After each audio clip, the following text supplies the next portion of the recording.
One Zambia, one nation. Thank you so much for watching Zanis News. In our headlines, school feeding implementation program elates Muchinga PS. Health workers warned against drug pilferage in Mungwe. With the news in detail, my name is Diana Sumbwe and on sign language is Neham Mumbi. Muchinga Province Permanent Secretary Tuesday Walia is elated with the positive implementation of the school feeding program in Chinsali district. Speaking when he visited Mundu Primary School in Chinsali recently, Dr. Walia expressed happiness that learners are equitably benefiting from the program as guided by government. Details by Henry Lumpa Jr. With government recently flagging off the distribution of foodstuffs for the school feeding program in Chinsali district, the implementation of this initiative for homegrown meals is underway.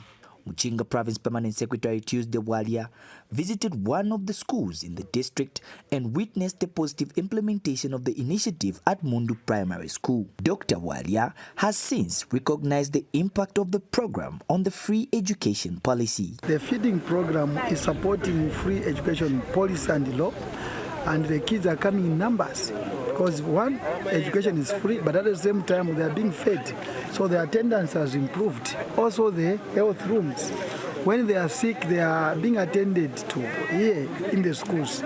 This is commendable, and this is the thinking and works of the UPND government and His Excellency, Mr. President Hakainde Hichilema. With a target of reaching about 45,000 learners in the district, this program is already yielding positive results with regard to improved learner attendance at this school. When we look at the attendance for previous term and this term, I'm telling you, this is a very good initiative.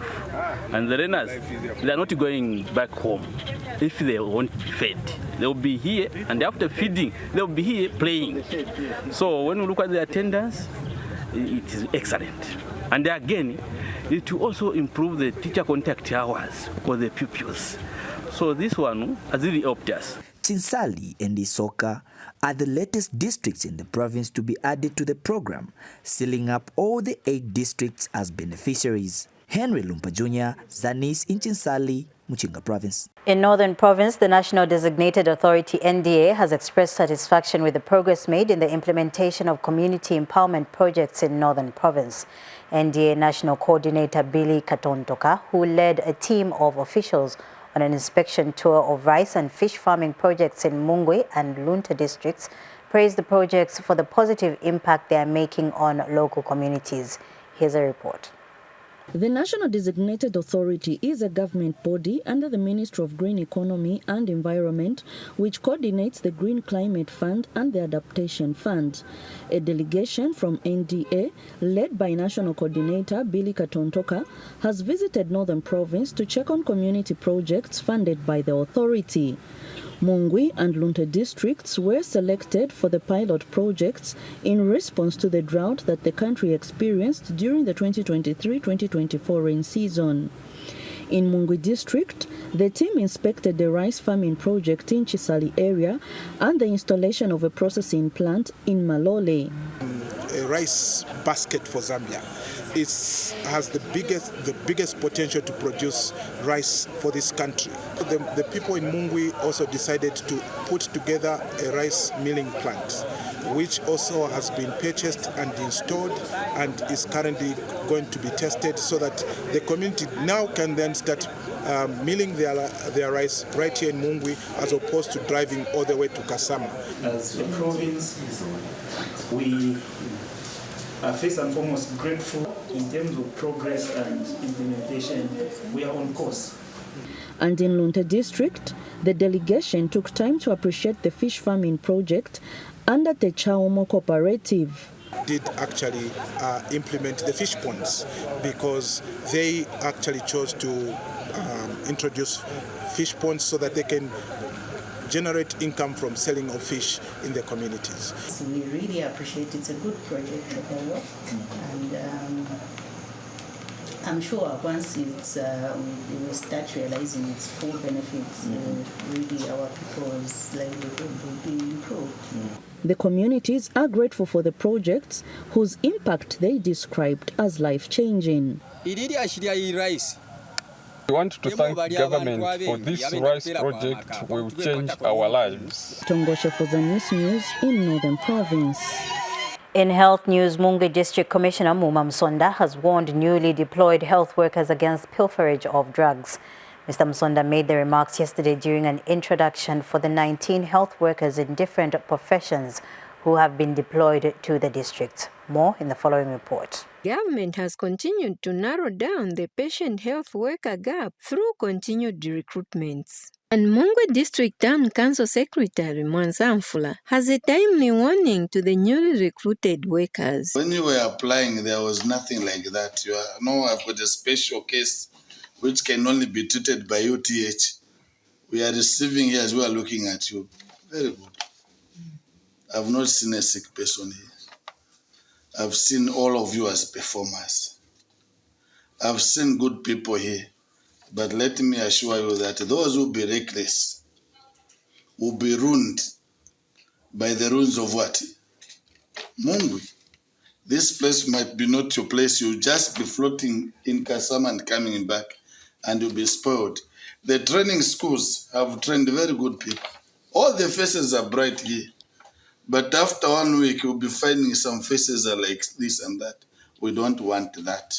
Mungwe District Commissioner Muma Msonda warned the new workers against pilferage of drugs during the induction ceremony. Those that are not willing to work here, to work where they have been posted, must tender their resignation today. Today, be committed to your duty and fulfill your obligation with diligence. Furthermore, I urge you to uphold ethical standards at all times. Engaging in pilferage of drugs or theft of government resources will not be tolerated. Such action not only harm the public, but also tarnish the reputation of the health profession. Reporting for Zanis News in Mungwe District, Namsokwe Wembia. Now, as Zambia prepares to join the rest of the continent in commemorating the African Freedom Day on Monday, May 25th, over 3,000 farmers in Monze District, Southern Province, have benefited from a water resource management intervention by a non-governmental organization, Green Living Movement. The farmers who have received 26 boreholes say the project has freed them from hunger and poverty. More in this report. In line with Agenda 2063 on water security and ahead of this year's Africa Freedom Day commemoration, farmers in Monze District are celebrating improved access to water thanks to Green Living Movement. Beyond boreholes, farmers have received other climate resilience support, describing the impact as truly empowering. Green Living Movement says the intervention aligns with government policy on hunger alleviation and this year's Africa Freedom Day theme. As Green Living Movement, we are very happy in regards to how the communities are utilizing the over 20 boreholes that we have done in the various villages of community area for their production. I think this for us is actually a gift that I think we can allude to in the celebration of this African Freedom Day, as the main theme is mostly underwater. As you are aware that the main driver for any development in a given area is water, for production, for access to clean water, for livestock. And so I think for us, we have tried to walk a mile in trying to supplement government effort in this sector. This year's Africa Freedom Day will be observed under the theme Assuring Sustainable Water Availability and Self-Sanitation Systems to achieve the goals of Agenda 2063. Reporting from Monze for Zanis, Davison Sakala. In Luapula Province, government has reaffirmed its commitment to empowering communities through practical business training programs tailored for local enterprises through the Ministry of Small and Medium Development Enterprise and its partners. Provincial Permanent Secretary Prudence Chinama said at the graduation of business development leaders in Mansa District that the initiative will address real gaps in the business environment. More in the following report. The government says it places great importance on empowering people through initiatives like training business development leaders for communities in areas like Ropra province.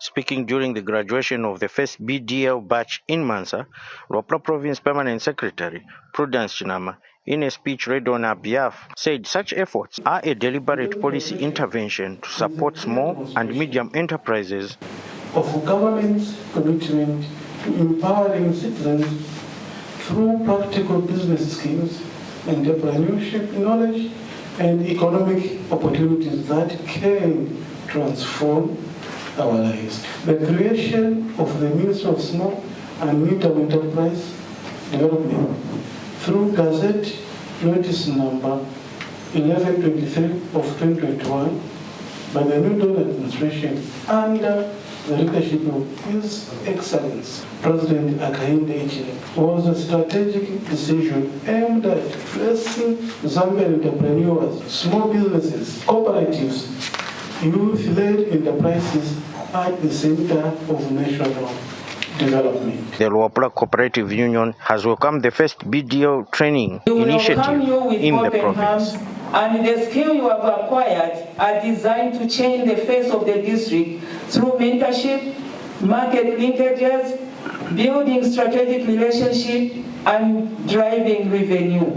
We have been trained in this BDS provision, and we hope that you're not going to keep this paper, but you're going to use it so that it has an impact in the province. In a vote of thanks, a representative of the graduating trainees said the acquired business skill set is key. Zanis, Mansa. In other news, Kabwe Air Power Ladies Club, a group of spouses of Zambia Air Force officers, has constructed a 2-bedroom house for a differently abled man in Kabwe's Seagate area.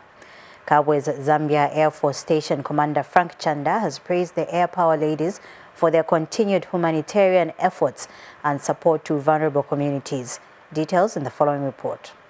The Zambia Air Force Air Power Ladies Club has handed over a newly built house to a 74-year-old disabled man of Seagate area in Kabwe as part of its community support program aimed at helping vulnerable people. Air Power Ladies Club patron Nicoline Nyoni says the initiative is part of the club's continued efforts to improve the welfare of disadvantaged members of the community. We are anchored on 3 pillars, which is charity, unity, and empowerment. So under the unity pillar, our local club here, the Zambia Air Force Air Power Ladies Club Kabwe, identified Mr. Chilambwe. Ours is to identify the vulnerable people in communities and support them. So we do not only focus on ourselves and the Air Force families, but also the vulnerable people in the communities that surround the Air Force bases. Chomba Chilambwe, the beneficiary who was identified from the Seventh-day Adventist Church, has expressed gratitude to the club for the gesture. I used to go through a lot of problems. I am grateful to the Air Power Ladies Club for building me a house. The SDA Church has appealed to the Air Power Ladies Club to continue supporting the vulnerable in communities through similar initiatives. The Air Power Club members also took time to tour various projects it is currently undertaking in Kabwe. Rachel Sembe reporting for Zanis in Kabwe Central Province. Finally in the news, more than 500 shareholders of Zambeef have gathered at Huntley Farm in Chisamba district of Central Province for a tour aimed at appreciating the company's operations and products behind their investment. Zambeef Chief Executive Officer Faith Mukutu says the company is encouraged by the growing number of young people taking interest in shareholding and has urged more Zambians to consider investing in shares as a way of building wealth. More in the following report. More than 500 shareholders of Zambeef have toured Huntley Farm in Chisamba district to gain first-hand appreciation of the company's operations and the products driving their investment. Zambeef Chief Executive Officer Faith Mukutu explains the purpose of the shareholders' visit. We are hosting over 500 shareholders We have come together with them to be able to see our operation at one of our sites, one of our main sites. So as you can see behind here is one of our largest feedlots where we have quite a number of cattle, mostly which we buy from small-scale farmers in Southern Province, Central Province, and also Western Province, where we do slaughter right there in Western Province. Ms. Mukutu says the tour provides shareholders with an opportunity to see how their investment is contributing to the growth of the company while encouraging more Zambians to venture into share ownership. The business is able to withhold some of the shocks that come with the pricing of commodities, pricing of livestock. So we would like to urge everyone out there to invest in Zambeef. Invest because your money will always be safe and will always be there to be able to create shareholder value for you. Meanwhile, shareholder Mukubesa Mulyande and beef manager Muremo have shared their perspective on the importance of the initiative and the future of the company's operations. My encouragement to other people who are still thinking about investing in various Zambian businesses is good. Do not waste any more time. There is investment that is going on here and there's money that is going on. For the 99% of feedlot animals are male. They stay here for up to 90 days, up to 100 sometimes, but that's how long it takes you to add. You can add even up to 2 kilograms of weight per day under the right feeding conditions. Zanis News, Chisamba. To end the news, a recap of headlines. School feeding implementation program elates Muchinga PS. Health workers warned against drug pilferage in Mungwi. On behalf of my sign language caster, Neha Mumbi, and the entire Zanis News crew, thank you so much for watching.